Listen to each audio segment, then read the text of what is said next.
destruction hits Israeli neighborhood. Let me talk about the hidden prophecies amidst the chaos that is going on in the Middle East. Did you know that the war of nations against Israel is linked to the second Exodus? May you join the discussion and give me 2 minutes to explain this. Israel, the 10 tribes, were taken captive by the Assyrians in 721 BC. And thereafter they were assimilated among the nations and they lost their identity. The 2 tribes, Benjamin and Judah, a few of them returned and are currently in the land of Israel. But here is the prophecy. Joel chapter 3 verse 2. I will also gather all nations, and I will bring them down into the valley of Jehoshaphat, and will plead with them there for my people and for my heritage Israel, whom they have scattered among the nations and parted my land. Zechariah 14 verse 2 says, I will gather all nations against Jerusalem to battle. The war is inevitable. The situation is building up. The tension is bringing the key players on board. So the intention of the war is to clean up all the nations that are currently occupying the land of Israel. And why to clean up the land? For the second Exodus. So we have 2 Israelis in the prophecies. Let me break this down.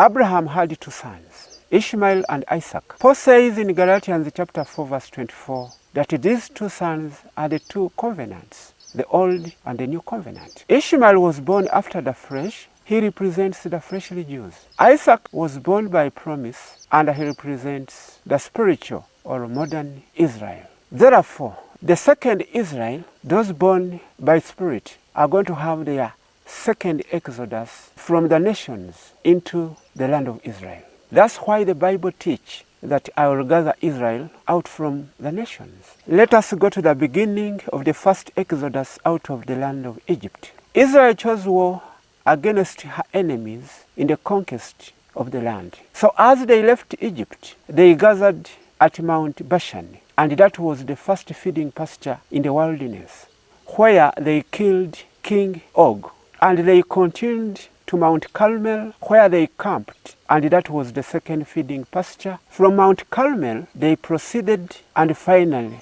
gathered at Mount Gilead. And Gilead was the 3rd feeding pasture as well as the crossing point. The wilderness journey of ancient Israel through Bashan, Carmel, and Gilead is a photograph. Therefore, the wilderness journey of Israel is more than just a historical event. It's a type for our own spiritual walks.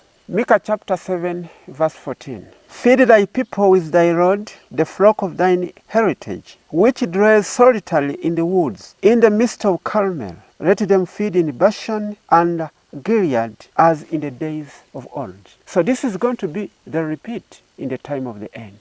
Jeremiah chapter 50 verse 19. And I will bring Israel again to his habitation, and he shall feed on Carmel and Bashan, and his soul shall be satisfied upon Mount Ephraim and Gilead.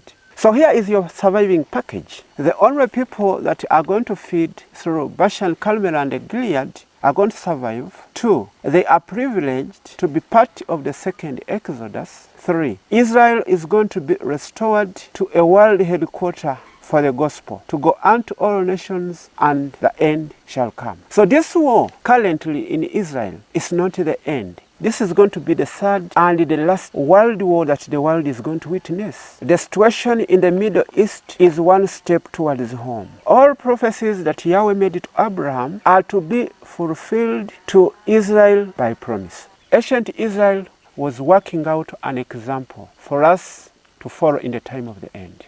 Don't miss out my next video, because I will be explaining who is Bashan, Carmel, and Gilead in the time of the end. Make sure to check on my next video. May you like and share.